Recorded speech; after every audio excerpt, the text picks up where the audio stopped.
It's official. Boruto Shippuden is coming soon, and we need to analyze everything we know about the time skip before we do. Hey YouTube, today I'm going to be doing a quick review on what we know about the Boruto time skip and what we do not know about the Boruto time skip by looking back at the first ever Boruto content release, which was the Boruto vs Kawaki fight. Besides it being clickbait for the anime just to get a jump start on its fillers, it actually gave us a lot of insight on the Boruto time skip and actually started this whole theory and speculations on when this Boruto time skip will happen. Boruto Chapter 48 just being released, and Ishiki finally confronting and pulling up to Konoha. A lot of people speculate that the time skip is gonna happen between now and Chapter 60, around that time. So I just thought we should take a quick look back at the first time skip info release, and we can see what we do not know. It might even give us some insight on what we think will happen in the next chapters, but what will actually happen in the near future. Anyway, I'll be looking at the first chapter release, the manga chapter. Okay, looking at the first chapter, off the bat, I see that they're having some kind of confrontation or even some kind of fighting on Naruto's face, or it looks like Naruto's face, I think. Anyway, that goes to show that the Hokage rock has been destroyed. Now, either it's from Ishiki in the past chapters, or it's like something that happened at that time skip event. And Boruto finally says, Kawaki, I can't believe you went this far. To be honest, to me, this is looking a lot like what if Naruto never turned Sasuke? Because Sasuke did want to destroy the village and make the people who murdered his Uchiha clan family pay. So the way he says it, I can't believe he went this far. As if Kawaki wanted Konoha or had some kind of beef or malice with Konoha and he wanted it destroyed. And obviously not. Boruto knew this prior because he said, I can't believe you went this far. As he probably knew that Kawaki was mad and was going to do something, but didn't know that he was going to do this whole Konoha destruction thing. And we also get to see Boruto prove that he did not die in the Ishiki fight. The next panel, I'll send you where I sent the 7 Hokage Boruto. Now, a lot of people think that he's going to send Boruto to the afterlife, meaning he killed Boruto, but actually, he has the karma out, meaning that he has space-time ninjutsu capabilities. He could have easily sent Naruto, the 7 Hokage, into a different dimension, letting him deal with Boruto without any interference. We also see his karma. Right there, that's it. It's ended. That's practically tells us what's gonna happen in the next chapters. Ishiki gets to Kawaki and implants him with another karma. Because as you see in the current chapters, Kawaki doesn't have a karma anymore. Ishiki is resurrected, but he only has 3 days of life left. That goes to show that Naruto and Sasuke were not able to stop him. But Naruto is still alive near the time of this time skip. He never mentioned Sasuke. Why wouldn't he have to move Sasuke out the way? That goes to show Sasuke might be dead in the next chapter. But again, some of you might say he was probably implanted on that near the time skip instead of in the current chapters of chapter 48 to 50.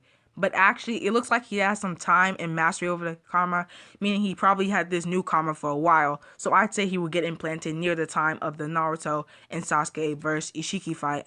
Moving on, now we get the first look at the start of the filler hub. We can see some anime scenes, I guess this is, but it's pretty good drawing. I have to give it that to them. Now we see Boruto in the next panel on the floor, and it looks like he has a mark over his eye. Now, we don't know if this was due to the Kawaki versus Boruto fight or some later incident. In my opinion, I think it might have been done in the Ishiki destruction of, technically we haven't seen him destroy Konoha. I think he destroyed Konoha. They rebuilt it, and I guess Kawaki destroyed it again. I don't know. I think Ishiki might have done that to Boruto's eye or something. And Boruto says, I guess this was the only possible outcome. This just goes to show how much Boruto matured over the time skip. And I really want to see what led up to the time skip that made him mature. Maybe even Sasuke's death, as we see him with the cloak and sword of Sasuke and the headband. Then we see Kawaki with that karma mastery, meaning that he's had this mark for a while. And I bet you Ishiki planted that in the next few chapters of Boruto. And Kawaki says, the age of shinobi shall end. So not only did he destroy the village, but it looks like he destroyed the city above it too. Maybe, I don't think Kawaki could have done this, even with the karma. With his strongest move with that full power karma, nothing could have amounted to this type of destruction. Then we see Boruto get ready to, beat up Kawaki. He gets that Sasuke headband out. Now we see that. It says, even so. So now we see him with the karma. So technically, Momoshiki is supposed to be resurrecting in Boruto's body in the somewhere in the future. As we saw with Jigen's body, Ishiki was able to resurrect in his, but it wasn't incomplete, and that took a really long time. So it'll probably be Boruto could probably be immortal due to this karma. In a few hundred years, Momoshiki could resurrect in him, but maybe he would do it sooner. The writers have control of all of this. I really don't have any say in it. But it does go to show they might have fixed the karma problem, meaning that Ishiki and Momoshiki can't resurrect. Sasuke might have found a way. And now, I changed colors. It's back to black and white. I actually like coloring for a while. Then we see Boruto activate the karma with his mastery, and he activates the Jogen. Now, I don't know who taught him about the Jogen. There's only one person who teach him about the Jogen, and that's Tonari Atsusuki, who's like some kind of status, because I don't know if that was canon technically. In the manga, we don't really know what he is, but we saw in the anime, Yoshiki kind of put him some kind of diamond stasis and some kind of sleep. But maybe Tonari got out and was able to teach Boruto about the Jogen, because if you look here, he has complete mastery over the Jogen. You never know, maybe they were able to break Tonari or find him somehow. I don't know why. Either way, he has mastery over the Jogen.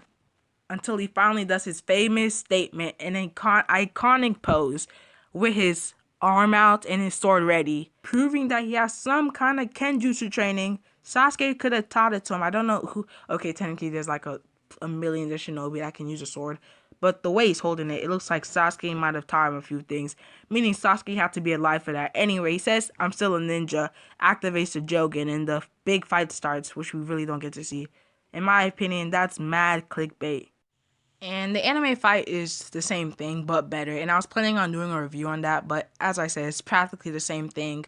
And it's just some clickbait for some filler show of Naruto and Boruto. In recap of this whole video, after looking at the first few pages of the Boruto chapter 1, we were able to determine Boruto has mastery over the karma and the Jogen, his dojutsu. Kawaki was implanted with another karma at some kind of point between the time skip and where we are now. And Naruto is probably in a different dimension. And Sasuke, we don't know if he's dead or not. We only know that Boruto has his belongings. After reading this, I can't wait for the latest chapters of Boruto to come out. Anyway, this is the end of the video. Make sure to subscribe, tell your friends, give that like button a big click if you like this video, and tell me any other video suggestions in the comments you want to see me do in the near future.